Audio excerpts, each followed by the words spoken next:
আমার বাবার বয়সী একজনকে কান ধরে উঠবোস করানো হচ্ছে, আমার মায়ের বয়সী একজনের গায়ে হাত তোলা হয়েছে, তারা মানবাধিকার লঙ্ঘন করেছে। রাতে আলোচনা করেছি, আমাদের জায়গা থেকে স্পষ্ট ডিসিশন ওই ঘটনার সাথে সম্পৃক্ত এই রিলেটেড সকলকে আইনের মাধ্যমে যা করা প্রয়োজন একটি প্রেশার গ্রুপ হিসেবে বৈষম্য বিরোধী ছাত্র আন্দোলন সেই কাজটি করবে। আমরা আমাদের জায়গা থেকে এটি লক্ষ্য করেছি যে ধানমন্ডি 32 ঢাকার বিভিন্ন স্থানে এমন অনেক অনাকাঙ্ক্ষিত ঘটনা হয়েছে যেগুলো আমাদের এই গণঅভ্যুত্থানের স্পিরিটের সাথে যায় না। আমরা যে বাংলাদেশের প্রত্যাশা করি, সেই যে বাংলাদেশের স্বপ্ন দেখি, সেটির সাথে আমরা এটা কখনো যায় না। যেমন আমি কয়েকটি উদাহরণ দিই। আমরা নিজে বিভিন্ন ভাইরাল ভিডিও দেখেছি যে আমার বাবার বয়সী একজনকে কান ধরে উঠবোস করানো হচ্ছে, আমার বাবার বয়সী একজনকে বিবস্ত্র করানো হয়েছে এবং মানুষজন যা ইচ্ছা তাই বলছে। অসংখ্য মানুষের ফোন চেক করা হচ্ছে। আমি দেখেছি আমার মায়ের বয়সী একজনের গায়ে হাত তোলা হয়েছে। এরকম অসংখ্য অনাকাঙ্ক্ষিত ঘটনা ঘটেছে। আমরা সাংবাদিক ভাই বোনদের উপরে হামলার বিভিন্ন ঘটনা প্রত্যক্ষ করেছি। আমাদের জায়গা থেকে স্পষ্ট কথা, যেই স্পিরিটটিকে সামনে রেখে আমরা এই গণবিপ্লবটি করেছি, 16 বছরে যে নির্যাতন, নিপীড়ন কিংবা মানুষের যে প্রকাশ করার, যে কোনো অনুভূতি প্রকাশ করার, কথা বলার যে অধিকারটি ছিল, সেটি যে হরণ হয়েছিল, এই সব কিছু দুর্নীতি থেকে শুরু করে নিপীড়ন, অত্যাচার, এগুলোর বিরুদ্ধে গিয়ে কিন্তু এই গণবিপ্লব। এটার কারণ ছিল যে আমরা আসলে এমন কিছু একটা, এমন নতুন একটা বাংলাদেশ চাই, যেই বাংলাদেশে আসলে সবাই সবার কথাটি বলতে পারবে, সবার মত প্রকাশ করতে পারবে, যে যে ধারায় বিশ্বাসী সে অনুযায়ী কাজ করতে পারবে এবং তার এই স্বাধীনতাটি থাকবে।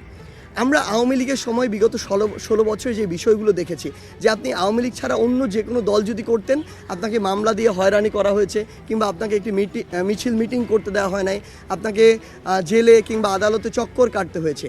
এই সামগ্রিক বিষয়গুলো আমরা আমাদের জায়গা থেকে বিশ্বাস করি যেগুলো হওয়া উচিত না। কিন্তু গতকালকে আমরা এমন বেশ কিছু চিত্র দেখেছি যেই জায়গাগুলোতে আসলে স্টুডেন্টদের কিছু পার্টিসিপেশন ছিল। আমরা জানি না যে ওই স্টুডেন্টরা আসলে কোন মতাদর্শ ধারণ করে, ইভেন আমরা তাদেরকে এখানে আসলে ডিফাইনও করতে পারবো না। কিন্তু আমাদের বৈষম্য বিরোধী ছাত্র আন্দোলনের প্ল্যাটফর্মের আমরা সকলে একসাথে বসে কথা বলেছি, যখন রাতে আলোচনা করেছি, আমরা আমাদের জায়গা থেকে স্পষ্ট বলি, আমরা খুঁজছি যে এগুলোর সাথে আমাদের কোনো সমন্বয়ক কিংবা সহসমন্বয়ক যুক্ত আছে কিনা। আমাদের জায়গা থেকে স্পষ্ট ডিসিশন, আমরা খুঁজে তথ্য প্রমাণের ভিত্তিতে যদি সিঙ্গেল একজন সমন্বয়ক বা সহসমন্বয়ক পুরো বাংলাদেশে পেয়ে থাকি, এটার সাথে যুক্ত কোনোভাবে, আমরা তৎক্ষণাৎ তাকে আমাদের ওই কমিটি থেকে, ওই টিম থেকে বহিষ্কার করব।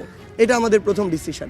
দ্বিতীয় ডিসিশন ওই জায়গাটিতে আমাদের, যে এরকম কাউকে যদি আমরা পাই যেই ঘটনাগুলো অতিরঞ্জিত হয়েছে, আসলে ওই ঘটনার সাথে সম্পৃক্ত, এবং ভবিষ্যতে যদি এমন অতিরঞ্জিত কোনো ঘটনা হয়, তাহলে এই রিলেটেড সকলকে আইনের মাধ্যমে, কারণ তারা মানবাধিকার লঙ্ঘন করেছে, তারা যেই কাজটি করেছে, মানে একজন মানুষকে বিবস্ত্র করা থেকে শুরু করে গায়ে হাত তোলা, এগুলো কোনো দিন আইনসঙ্গত নয়।